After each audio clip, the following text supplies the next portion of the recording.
Unfortunately, we've had some major natural disasters recently in the United States. My local community in the Tampa, Florida region was hit pretty bad, and a lot of other communities have been hit. I've been personally affected, and my clients impacted tremendously.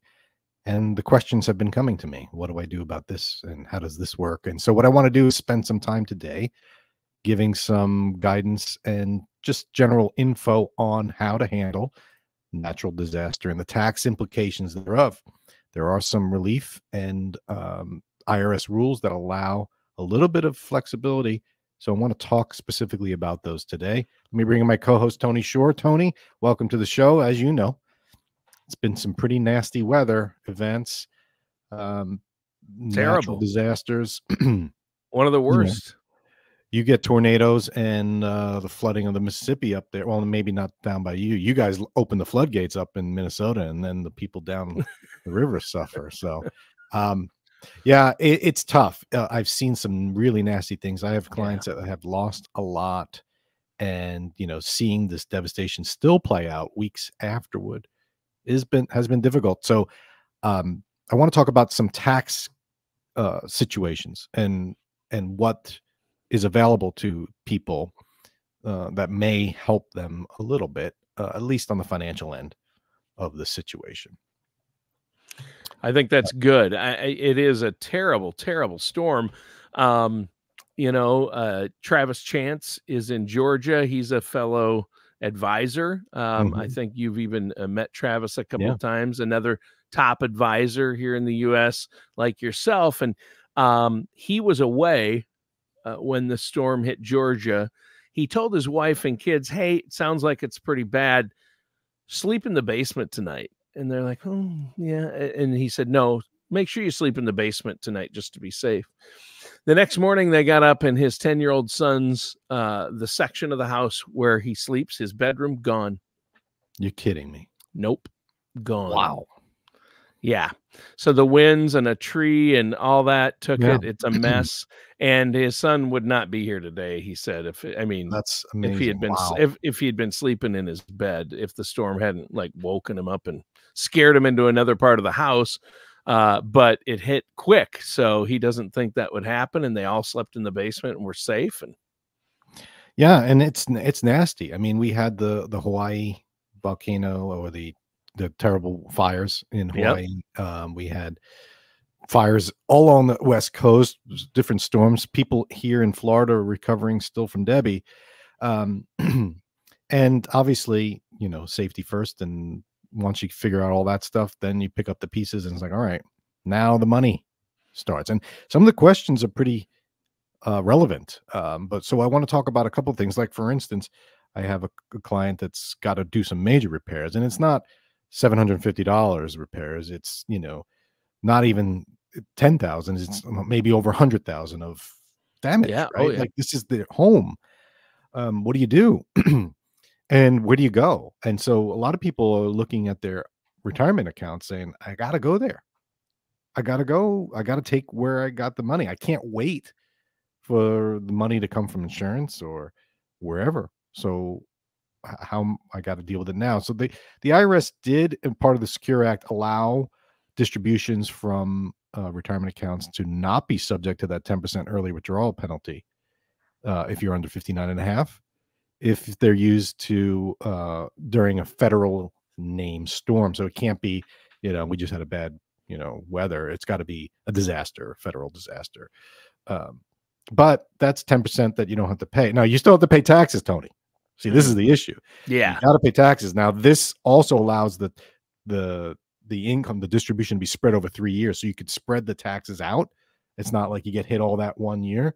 And they allow you to repay the tax return, the what you pull out.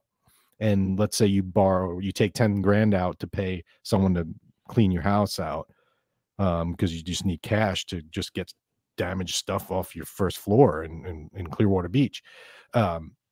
You take it from your IRA and you're under 59 and a half, they'll waive that, the 10% penalty, but you still got to pay taxes on it. But you can maybe next year or within 3 years actually put that money back, and it'll be a direct transfer, not a contribution. Sure. That's nice, right? But does that apply to 401ks as well and any 401ks are a little tax-deferred? different. The employers are permitted to allow you to borrow larger amounts because there's limits as to what you can borrow, but they can raise that limit for people that are affected by one of these federal disasters, and they can also extend the terms to pay it back.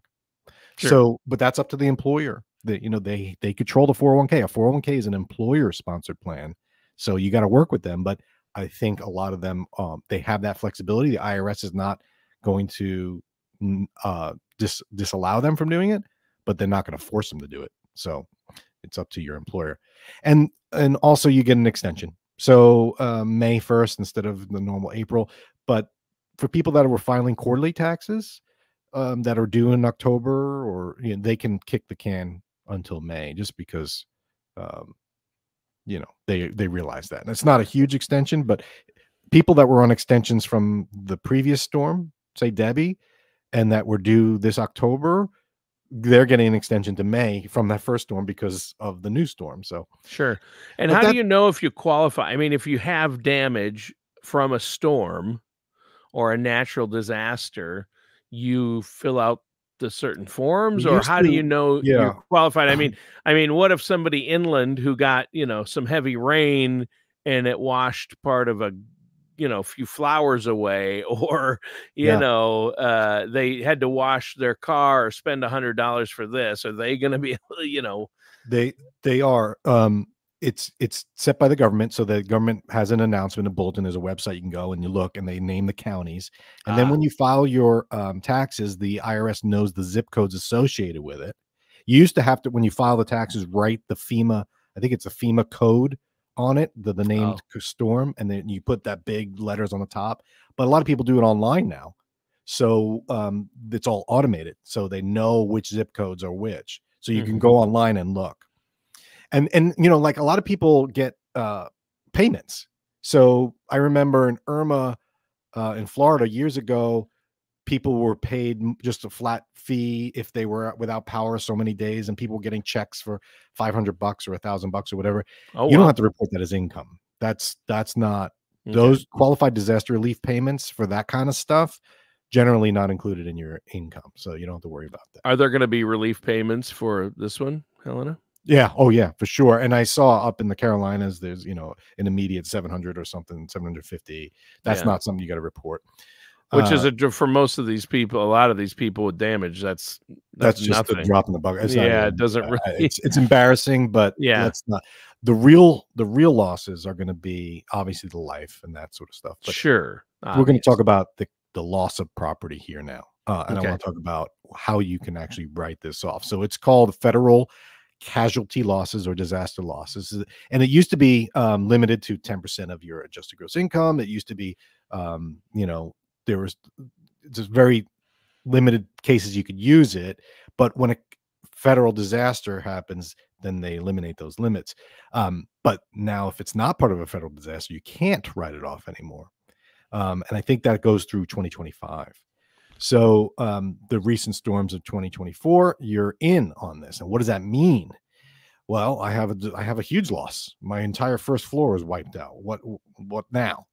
Right. And this is the questions people literally asking me. It's like, I live on a 2-story building. The whole first floor was filled up with 4 feet of water, salt water. Everything's destroyed. It's all on the curb.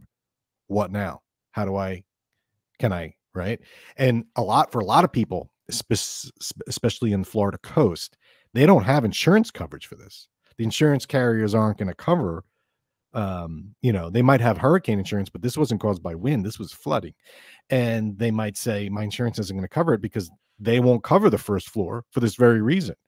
And they say, you're not supposed to have living arrangements down there, but we did anyway. And we spent a lot of money renovating and putting furniture. That's all gone. And we don't have insurance coverage. So then what? This is where the federal casualty losses come in. So basically what you do, how you get your standard deduction on taxes, you can add to it a qualified disaster loss. So you could just find out, what is the loss, and add that to the bottom line. And there you go. And then it's like, all right, I can write it off at least. Now you're not going to get money to pay for it But you're going to reduce your tax bill. Right, for years to come, potentially. Before I go any further, let me just do this. My son Jonathan wants something to say to everybody here. Dolphin Financial Group does not provide tax advice. See a CPA for tax advice. I do a lot of tax planning, but I'm not a CPA. The goal here, the message is going to be, you might want to get a CPA, but let's talk about some questions I can answer that I'm getting right away. So here's the rule, Tony. You have a house that gets destroyed. You want to qualify disaster loss. So how much? What you're supposed to do, this is what the IRS says. You're supposed to take the fair market value of that house or the property, whatever you lost, immediately before versus immediately after the loss, and compare the two. And that's what you can write off. So how do you get the fair market value of your house with the damage? I mean, exactly. I can imagine a case where someone that was selling their house got an appraisal. Yep. And then the storm hit, and then they get another appraisal immediately afterward. Now, well, what about property tax? What about the value that's listed on my last property tax statement? Can I use that? Can't do that. No. Yeah, what? I get that question a lot. So great question, actually. Why not? That's what they're taxing me on. It's like, this is what I'm paying taxes on. Yeah. You can't do that. It's got to be a professional appraiser, or you got to use the repair replace formula, which I'm going to get. So the government is saying you can't use the government's appraisal. It's not professional enough. Because isn't the amount in Florida, you got the homestead rules, and they can only limit how much they can increase your taxes based on the value. So you may not want that as the value of your home. True. Right? Yeah, especially on a beach or beachfront property. It could be much less. So you have to use. Right. You want it to be less. Yeah, you want the government to. But what about landscaping? Let's say I've got expensive trees. You're talking about the house here. Yeah. Will it cover landscaping costs as well? Like I've got this. I know you have some really nice expensive trees out there. I got banana trees. Yeah. What are you growing? Bananas out there. Come on. Those will cost a fortune to replace and maybe irreplaceable. Are you going to get anything for those if they're ruined? So the way that works, it's a good question too. A lot of people spend a lot of money on landscaping.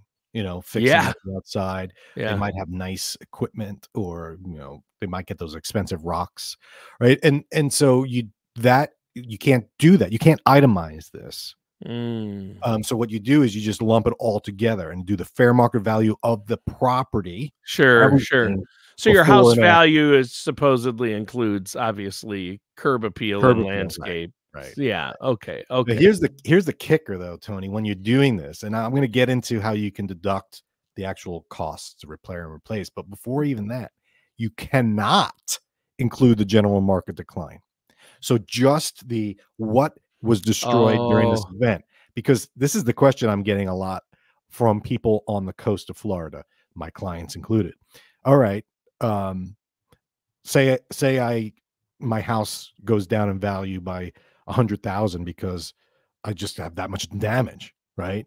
I get that I can replace that and maybe get 100,000 off my taxes, but the property value is going to go down by more than that because no one wants to buy around here now. Right. They're like, oh man, the 100-year flood, maybe it's every 10 years flood. If I wanted to sell my house right now, I'd have to really drop the price because the whole neighborhood got wiped out. Nobody wants to move into a damaged neighborhood. Right. IRS says tough luck. IRS says you cannot. Surprise. The IRS does not understand. If you do an appraisal, it's got to be just for what happened to that damage. You can't then say, well, it's also the whole neighborhood's going downhill because Tony moved in. Yeah. Because Debbie hit, or, Helene. So yeah, you can't. That's okay. So a lot of times it's best to go with the actual cost of replacement and repair. Okay. The other thing you can't deduct is if you had stacks of cash like you do, Tony. I know behind you in that room, you got wads of cash somewhere hidden in those LPs. Oh, I've got cash in the form of record albums. There's a lot. There's a lot here. I'm talking hard money. If you had stacks of money in a safe somewhere and that's washed away, you can't do it. And if your house has termites, any progressive damage, stuff that's been happening for a while, sure, and all or of a sudden children and pets. I can't write off all the damage caused by kids and pets. Right? No, you cannot. And one question I got recently, hey, I got to stay in a hotel while I can't live in my house. Oh, yeah. Can I write that off? It's like, no, can't. Oh, that sucks because that's part related of the expense. Expenses, food, that kind of stuff. You can't. Okay, so let's say I get can I get professional estimates for repairs to my house to get the write-off without actually doing the repairs? Like some people use insurance, they'll get a check for damage to their car, and then they'll drive around with it crappy and cash the check and just use it for whatever. No, you cannot. I'm going to get to that, but you can't. You actually have to do the repairs before you. And here's another interesting one. Before you can actually, before you can write off the losses, you must factor in any personal casualty gains that you might have gotten. What? So how is that possible? Who's gained in this? Well, I'll give you an example, and I'll use the example that the IRS uses on their form. Let's say, Tony, you have gigantic, ugly boulders or rocks on your front property that prevents you from putting in the driveway or improving the landscape. They're in the way, but you keep them there because it's like, I don't want. And then overnight someone comes in and steals them because they thieve them from you. You actually have a personal casualty gain there because now the property value has gone up because those rocks are gone. It's a loss that turned into a gain. So you'd have to factor that in. But yeah, in your case, you were talking about, all right, let me get the insurance money and then not fix it. You have to file an insurance claim if you're covered. So those that are in a situation where they're covered by insurance, they're like, oh man, by the time I get the appraiser out, blah, blah, blah, you have to do it. Or else when you go to file the casualty loss in the IRS, they're not going to cover it. They're not going to allow you because they said, oh, you should be getting insurance money for this. So we're not, but if you go through that process and file the claim and then you'll get whatever they don't cover. Otherwise, it's an unknown. So yes, you have to get that insurance money. Whatever you get from the insurance money gets removed from the loss. So you don't get both. That, yeah. No. So let's and if you might actually have a gain. I don't know why this is on a ticker, but I guess I must have done that. If you have a gain on this taxable, a gain would be taxable. Let's say, Tony, your house was completely destroyed and they said, all right, it's worth 400. Insurance cover cuts you a check for 400. And you're like, I'm not building. I'm moving back home on the farm. Sure. Right. But you only paid 200 for the house. You have a $200,000 gain that's taxable. But if you replace it with something similar in 2 years, then it's non-taxable. Oh, okay. If it's your primary residence, you get 4 years. Okay. To replace it with something similar. Okay. But if you don't replace it and you just take the money and run, yeah, that's taxable. Yeah, that's what I was asking. Is it? Yeah. Okay. All right. So let's talk about this repair and replace. This is the big one. All right. So if you can't do the fair market value immediately before and immediately after, which is probably everybody, right? Good luck trying to get an appraiser to come in and say, just don't focus on the big picture. Just focus on what happened in the storm, right? You have to start using the cost to replace. So here's what you can do. You can actually do this and keep itemized receipts and say, here's what it costs to repair and replace this stuff. What you have to do, here are the 4 conditions. You have to restore it to the condition before the event. You can't just do half. You can't, you can't go above and beyond too. I have always wanted, marble flooring. Well, that's what I think people would do. I mean, that's what I think. Like they'd say, look at the cost of these repairs, and it was crap before, and now it's like palatial, and they've made they've replaced that crappy stove with a brand new state of the art. Well, I mean, you could so you can restore it to where it was prior to the storm. Sure. And it can't be excessive. So you can't have Tony and Dan's, premium, assess. You can't have us come in there and be like, yeah, you want a new floor? We're getting you $500,000 floor. It's the best floor there is, right? Yeah. You can only correct damage from the event. So you can't be like, oh man, I needed a new siding. on the second floor. I needed new second floor windows that weren't damaged, but we're replacing everything, right? So they're trying to prevent what you and I immediately start to think of, which most people do. Like, right. if I'm going to do it, I might need as all well new do it windows right. in my house. The wind might have damaged that up. Right. So you got to be able to Yeah. talk the talk and walk the walk with numbers. But here's the big one, Tony. The value can't be higher than it was right before the event.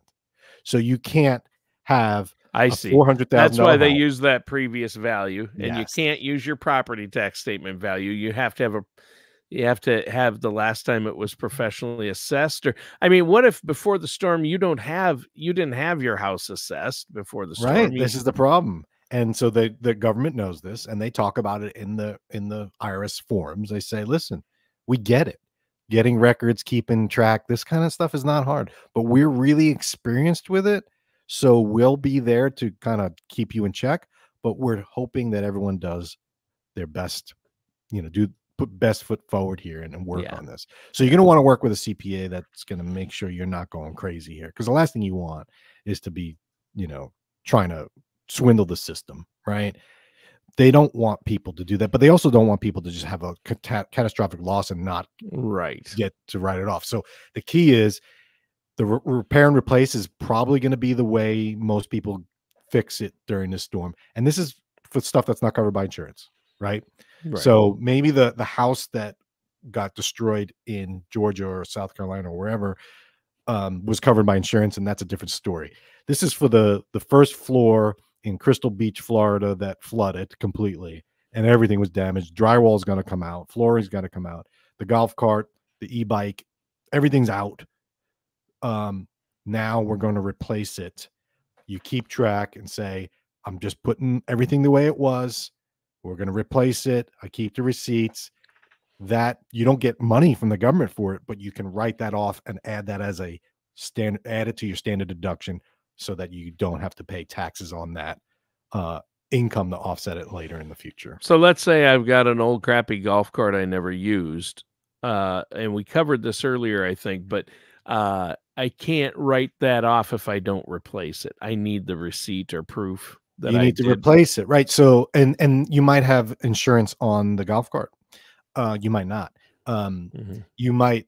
So it's like, well, maybe how homeowners insurance covers some of it. I don't know, or maybe none of it. If you don't have, they don't cover some things with If it's a flood, it's just like, this is good. This is for the people that don't have the insurance coverage, and a lot of people don't have insurance coverage because it's just not covered, or they couldn't afford it, or it's too expensive in their area because hurricanes. And then it makes you question, like, all right, you knew you were supposed to evacuate, and yet your car is sitting right, your jalopy is sitting right in the front. How does that work? That's auto insurance separate. That's, we're talking about stuff that's not insured. So again, you're going to try and not the easy, but the way that most people are going to have to do it is repair, replace to where it was prior to. There's going to be some, you got to act in good faith.